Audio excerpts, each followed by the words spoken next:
Gani mtazamaji wa Gift Online TV, usisahau kusubscribe, kulike, kushare na kucomment.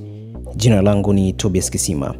Jamii ya Msaranga Manispaa ya Moshi mkoani Kilimanjaro imeingia kwenye mshtuko mkubwa kufuatia mauaji ya wanandoa wawili, Godfrey Anael Moto mwenye umri wa miaka 60 na Blandina Felix Ngowi mwenye umri wa miaka 53 waliouawa ndani ya nyumba yao ya kupanga usiku wa Mei 29, 2025, huku kijana wao wa kiume akitoweka mara baada ya tukio hilo kutokea.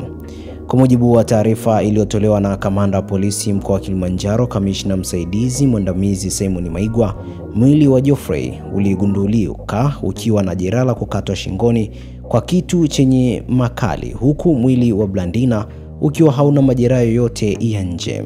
Na nukuu, "Tunaendelea na uchunguzi wa kina kuhusu chanzo cha tukio hili na tunamsaka kijana aliyehusika kishnao ambaye ametoweka baada ya tukio. Tunatoa wito kwa wananchi kutoa taarifa zozote zitakazosaidia kuwapata waliohusika." Mwisho kunukuu, alizungumza kamanda Maigwa. Uchunguzi waangazia kutoweka kwa kijana na kutoweka kwa kijana huyo ambaye jina lake limehifadhiwa kwa sababu za kisheria kumezua maswali mazito kuhusu nafasi yake katika tukio hilo. Kwa sasa polisi wanalichukulia suala hilo kwa uzito kama sehemu ya uchunguzi unaoendelea, huku wakihimiza ushirikiano kutoka kwa majirani na jamii kwa ujumla. Katika hali ya kushangaza, kuna mali iliyoripotiwa kuibwa wala dalili za mapambano ndani ya nyumba hiyo ya kupanga iliyoko mtaa wa Msufini, jambo ambalo limezua sintofahamu zaidi juu ya nia ya mauaji hayo.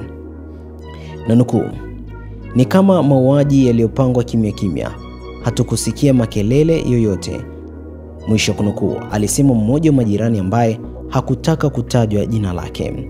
Tukio hilo limezua hofu kubwa miongoni mwa wakazi wa Msaranga, wengi wakihofia usalama wao hasa nyakati za usiku. Wapo wanaodai kuwa nyumba nyingi za kupanga zinakosa ufuatiliaji wa karibu kutoka kwa wenye nyumba. Hali hiyo inayowapa fursa wahalifu kujificha katika maeneo ya makazi. Tukio la kusikitisha laongeza orodha ya matukio ya vifo vya mashaka.